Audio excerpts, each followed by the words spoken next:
jeunes aussi ont leur place à l'Assemblée nationale. Bonjour Catherine Pelletier et merci d'avoir répondu à mon invitation pour qu'on parle ensemble des élections provinciales québécoises qui vont se dérouler très bientôt, le 3 octobre prochain. Alors pour vous présenter brièvement, vous êtes la candidate pour la circonscription de Gouin pour le parti La Coalition Avenir Québec, qui est le parti actuel ici au Québec. Mais vous êtes également étudiante à l'université de McGill en sciences politiques.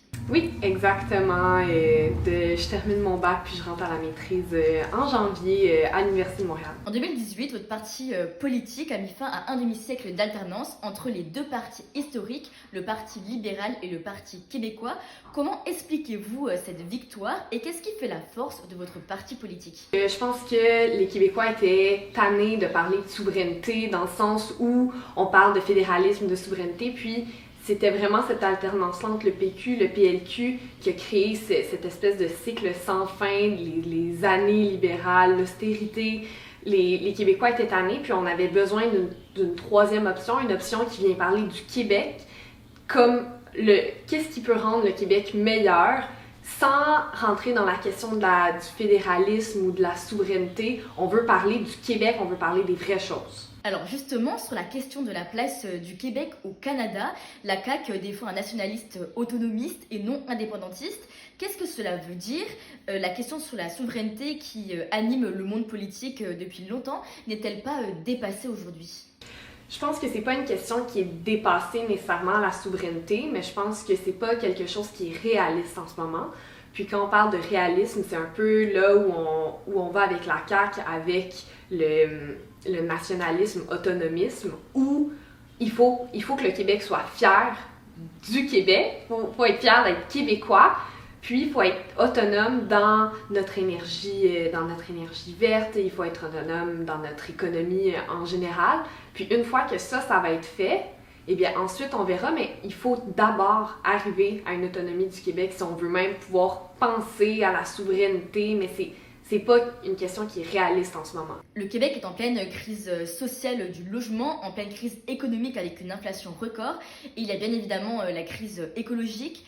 Qu'est-ce que la CAQ compte faire pour faire face à ces dérèglements? Par le réalisme, par des sacrifices. Je pense que la politique, une des choses que j'ai répétées beaucoup en campagne, c'est que la politique, si on avait tout l'argent du monde, c'est sûr qu'on donnerait tout à tout le monde. Tout le monde, c'est impensable de ne pas vouloir faire ça si on avait tout l'argent du monde. Mais la politique, c'est pas simplement de donner, c'est des sacrifices. C'est où est-ce qu'on doit couper parce qu'on n'a pas toutes les ressources dont on a besoin. Donc je pense que c'est ça que la CAQ fait, c'est de prendre des décisions, c'est de faire des sacrifices, mais c'est quand même de bâtir un bouclier à 4 étapes pour l'inflation. C'est la création de logements sociaux, c'est l'accessibilité aux soins de santé par un guichet de santé, c'est de rendre les pharmaciens plus indépendants, c'est par plein d'actions parce qu'on est sur le terrain, qu'on voit que ces actions-là peuvent faire une différence, puis on va les faire, ces actions-là. Pouvez-vous me donner les 3 mesures phares que défend la Coalition Avenir Québec? Je veux dire, il y a beaucoup plus que 3 propositions. Si on parle de moi, mes propositions un peu... mes propositions vedettes qui a beaucoup attiré les électeurs dans le Gouin, notamment là, dans Montréal. Je parlais de logement juste un peu avant.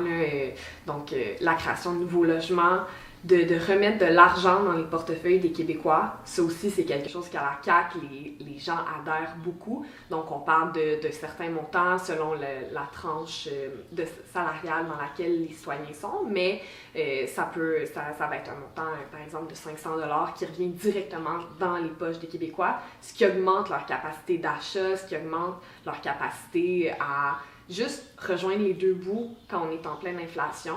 Donc, je dirais logement, remettre l'argent dans les poches des Québécois. Et puis, troisièmement, évidemment, l'environnement, juste les GES à 37,5 %. Pour moi, ça, c'est réaliste, c'est faisable, puis on va le faire. Vous avez reçu énormément de messages sexistes sur les réseaux sociaux. Ressentez-vous une différence de traitement entre un candidat masculin et une candidate féminine? La femme est-elle moins légitimée qu'un homme en politique? Oui, absolument, absolument, 100%, puis je dirais même encore pire. les jeunes femmes en politique, on a tendance un peu, non seulement en politique, mais un peu partout, là, dans tous les domaines, de mettre toutes les femmes dans le même panier, puis encore plus les jeunes femmes, tous les mettre dans le même panier, puis on va un peu créer des stéréotypes autour de ça. Là. Si je pense, on dirait, j'ai de la difficulté à m'enlever ça de la tête, là, mais récemment, je lisais une étude scientifique sur le fait que les gens, pendant des ouragans, donc là, on a l'ouragan Yann, qui est plus dans le coin de la Floride, puis l'ouragan Fiona, qui est plus dans notre coin, notamment aux îles de la Madeleine.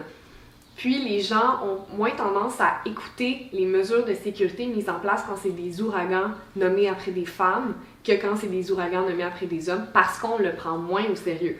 Juste ça, je pense que ça se traduit dans tous les domaines de la vie en général, que ce soit la science, la politique, peu importe. Et puis en politique, c'est probablement un des domaines les plus marqués par ça, parce qu'on devient un peu des espèces de personnalités publiques, on s'offre aux citoyens, et donc ça ouvre la porte à des centaines de messages haineux. Je veux dire, quand je passe dans ma circonscription, je vois il y a certains candidats masculins dans ma circonscription où c'est écrit, je m'excuse pour les mots, là, mais où c'est écrit « fuck you » sur leur pancarte, puis je passe la mienne juste à côté. Puis c'est la même personne qui a écrit ce message-là. Je souhaite la calligraphie, on reconnaît. Et sur mes pancartes, juste 2 pas plus loin, il est écrit « fuck you, salope ». Dans le sens où on nous met... on nous sexualise, on nous prend pour des objets.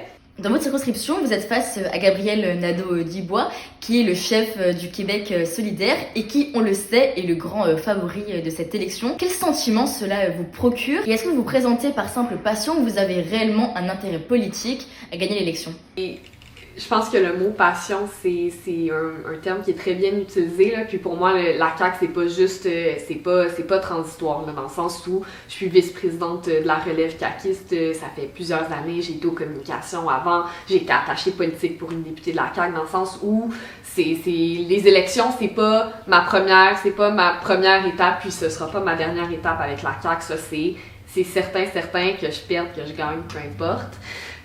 Ensuite, avec la question de M. Nadeau-Dubois, c'est sûr que je suis contente que les citoyens de Gouin aient l'option de voter pour la CAQ. Je pense que ça, c'est essentiel à la démocratie en général, tout comme je ne partage pas les intérêts, les opinions du Parti conservateur, mais je suis contente que les citoyens aient l'option de voter pour un candidat conservateur dans la circonscription. Je trouve que c'est essentiel à la démocratie, c'est essentiel que les citoyens aient cette voix-là. Bon. Ensuite, pour la question de gagner, je veux dire, c'est un très grand travail, surtout contre M. Nadeau-Dubois, mais il y a rien qui est impossible. Si vous devez améliorer une seule chose ici au Québec, qu'est-ce que ça serait? La reconnaissance des acquis. Donc, la reconnaissance des diplômes au Québec, je pense que c'est une très, très, très grande problématique, plus particulièrement pendant qu'on est en pénurie de main-d'œuvre dans tous les domaines au Québec, mais pratiquement tous les domaines. Pour moi, la reconnaissance des acquis, c'est une porte d'ouverture non seulement vers l'accueil des immigrants, vers l'intégration des immigrants, mais également vers la pénurie de main-d'œuvre. Donc, on fait du donnant-donnant, tout le monde est gagnant au final par la reconnaissance des acquis. Donc, je pense aux médecins, je pense à tout plein de domaines, là, mais la reconnaissance des acquis, c'est de donner cette opportunité-là aux immigrants de nous partager leur richesse. Mais pourtant, le CAQ, il veut réduire le seuil d'immigration. Oui, donc, en fait, on a un manque de ressources, on a de la difficulté à intégrer le français et le travail. Ça, la majorité, il n'y a aucun problème, là. Mais là où on a une minorité qui tombe entre les cracks du système, pourquoi est-ce que ça arrive? Parce qu'on n'a pas les ressources pour en prendre soin. Pour moi, c'est une logique d'en accueillir moins, mais d'en prendre soin. On sait que c'est les jeunes qui se rendent le moins aux urnes pour aller voter. Qu'est-ce que vous souhaitez leur dire, vous, en tant que jeunes, pour qu'ils aient envie d'aller voter lundi prochain, donc le 3 octobre? Allez voter, vous pouvez voter pour le parti que vous voulez, vous pouvez voter blanc au Québec, donc voter pour aucun parti, mais rendez-vous aux urnes, intéressez-vous à la politique, lisez les plateformes électorales, faites juste vous informer, c'est le premier pas de l'implication politique, puis éventuellement, ça devient une passion pour tout le monde, c'est votre futur, c'est l'environnement, c'est des enjeux qui vous touchent, donc c'est important de s'exprimer aux urnes, puis de lancer un message clair que les jeunes sont intéressés par la politique, puis qu'on a notre place en politique également.